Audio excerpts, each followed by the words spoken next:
Bonjour à tous, capsule juridique numéro 255 du 16 septembre 2025. Je vais vous parler aujourd'hui de la France et de la Belgique. En France tout d'abord, je vais vous parler d'une décision rendue par le Conseil de prud'homme de Grenoble. Vous vous souvenez de maître Florence Bessy que j'avais invitée sur cette chaîne dans ma capsule 251 en date du 7 juillet. Nous avions évoqué à ce moment une décision intéressante en matière d'effets secondaires d'un vaccin contre l'hépatite inoculé à un membre du personnel soignant. La semaine dernière, maître Bessy m'a transmis une autre décision intéressante, rendue cette fois-ci le 8 septembre, donc il y a une semaine. Et il s'agit cette fois d'une femme employée au sein d'une association de médecine du travail en tant que technicienne hygiène et sécurité. En août 2021, lorsqu'arrive la loi ayant créé l'obligation d'injection Covid pour le personnel soignant, elle refuse de s'y prêter et reçoit quelques mails de rappel assez fermes de son employeur avant de faire l'objet d'une décision de suspension. Les faits sont toujours les mêmes, à quelques détails près, donc je m'y attarde plus. S'ajoutait pour elle une question de modification de ses conditions de travail par déplacement du site sur lequel elle devait travailler, mais ceci sort du cadre qui nous intéresse plus particulièrement. L'employé contestera ensuite la décision de suspension qui avait pris effet donc le 15 septembre 2021 pour persister quand même jusqu'au 22 mai 2023. Et l'affaire est portée devant le Conseil de prud'homme de Grenoble.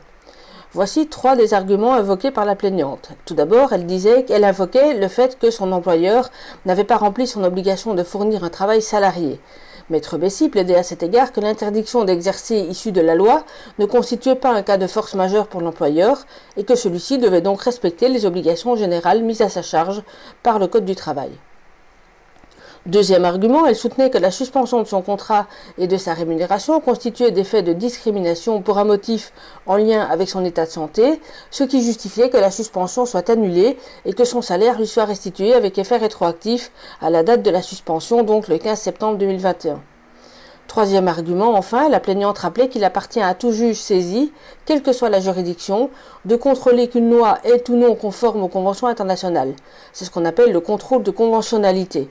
Or ici, maître Bessy expliquait, comme l'ont fait d'ailleurs de nombreux confrères avant elle depuis toute cette folie Covid, que la loi du 5 août 2021, qui tendait à instaurer une vaccination obligatoire pour tous les soignants, était illégale, car contraire aux textes européens et internationaux, d'autant que les agences de santé avaient connaissance de l'absence de données à long terme, ainsi d'ailleurs que de données sur l'efficacité des injections.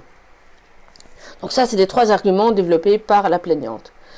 Dans sa décision, le Conseil de prud'homme de Grenoble va rappeler tout d'abord l'article 1132.1 du Code du travail, qui est précisément la disposition qui interdit toute mesure discriminatoire en raison notamment de l'état de santé d'un salarié.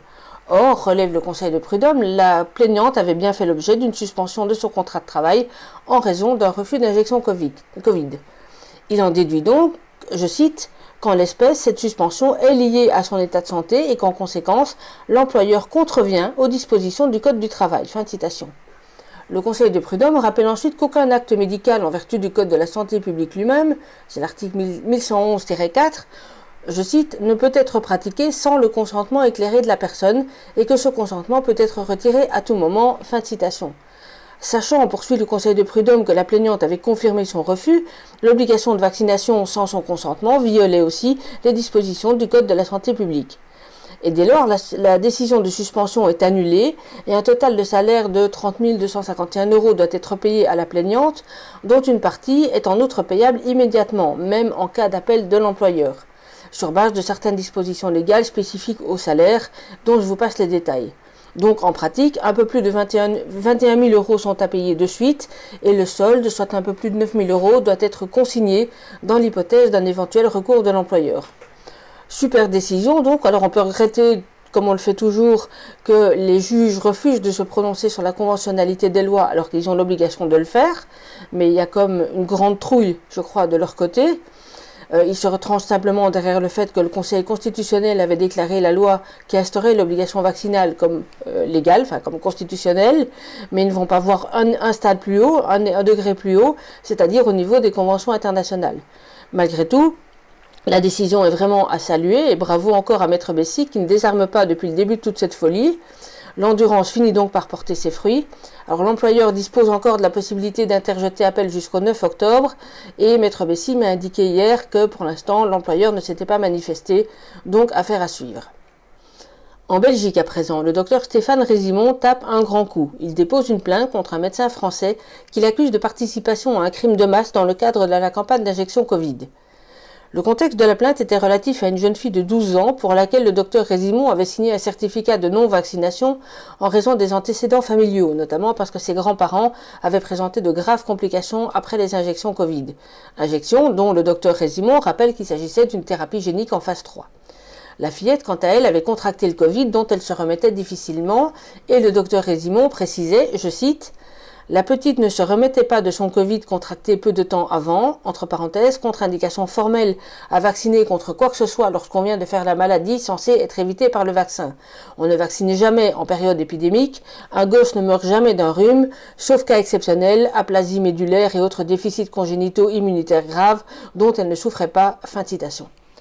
Or, après l'établissement de ce certificat, le père de l'enfant s'était fait conseiller par un médecin bordelais, peut-être en vacances ou peut-être parce qu'il réside là-bas, ça on n'en sait pas plus, médecin de surcroît cardiologue. Et vous allez voir que ce détail compte. Alors j'ignore si à la suite de cette influence du médecin français, l'enfant avait ou non été vacciné, c'est pas très clair, mais ce qui est clair, c'est que ça a lancé un échange virulent entre le docteur Résimon, qui est donc en Belgique, et son confrère bordelais.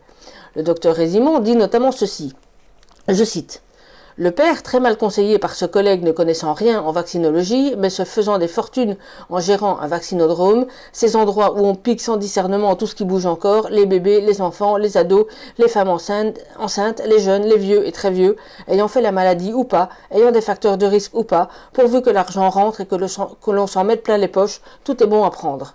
Je cite toujours, anecdote, un ami médecin vaccinateur stakhanoviste forcené mais repenti vient de m'avouer qu'en période de vaccination à tout va, il améliorait ses revenus de 10 à 15 000 euros par mois. Lorsqu'il a constaté les premiers dégâts, il a cessé cette pratique rémunératrice, mais potentiellement criminelle. Tous n'ont pas eu ce sursaut de bonne conscience. Il va de soi que, quelle que soit sa spécialité médicale, la base est la connaissance scientifique à mettre à jour constamment, au vu de l'évolution rapide des informations. Dans le cas présent, ce pseudo-vaccin est passé du statut d'espoir en 2020 au statut de machine à tuer dès 2021, mais pour le savoir, faut-il encore lire autre chose que les études précliniques réalisées par les vendeurs de vaccins, études qui, on le sait maintenant, ont été biaisées, truquées. La médecine est également un art. Certains collègues semblent, au détriment de leurs patients, ou dans le cas présent des clients cobayes, entre guillemets, de phase 3, très rémunérateurs pour les vaccineurs, ne pas être évolutifs dans leurs connaissances. Fin de citation. Ayant écrit à son confrère notamment pour lui fournir d'innombrables sources scientifiques et notamment entre 500 et 600 articles scientifiques de cardiologie, c'est-à-dire précisément la spécialité du médecin en question, le docteur Résimon a reçu une réponse de sa part. Il l'a reproduit dans son courrier. Le confrère français annonçait en effet qu'il déposait lui-même une plainte auprès du procureur de Roi à Bruxelles pour faux certificats, injures et harcèlement informatique. Ce qui amène le docteur Résimon, avec sa fougue habituelle, à réagir face à la réponse du médecin bordelais dans les termes suivants. Je cite à nouveau. On peut l'affirmer, réponse digne d'un scientifique de bas étage. S'il avait eu le moindre intérêt pour la vraie science, il m'aurait remercié chaleureusement pour ce travail titanesque de revue de littérature. Alors laissons-le à des lectures intéressantes de son niveau, abordables intellectuellement, telles que le Tartuffe de Molière, qui artistiquement lui siera parfaitement. Fin de citation. Un article a été publié sur cette affaire sur le site de l'éditeur Marco Pieter, qui édite par ailleurs un livre du même docteur Résimon, article dans lequel sa démarche est expliquée et il est joint à cet article une copie d'une lettre que le docteur Résimon envoie à son avocat ainsi qu'au Conseil de l'Ordre du Brabant Wallon, et c'est la lettre dont je vous ai lu et dont je vais vous lire encore quelques extraits. Cette lettre est aussi envoyée aux 2 avocats qui l'assistent dans toutes les actions qu'il a menées depuis 2020. Alors c'est donc pas la plainte elle-même qui est publiée, mais une explication par le docteur Résimon de ce qui l'a motivé à agir.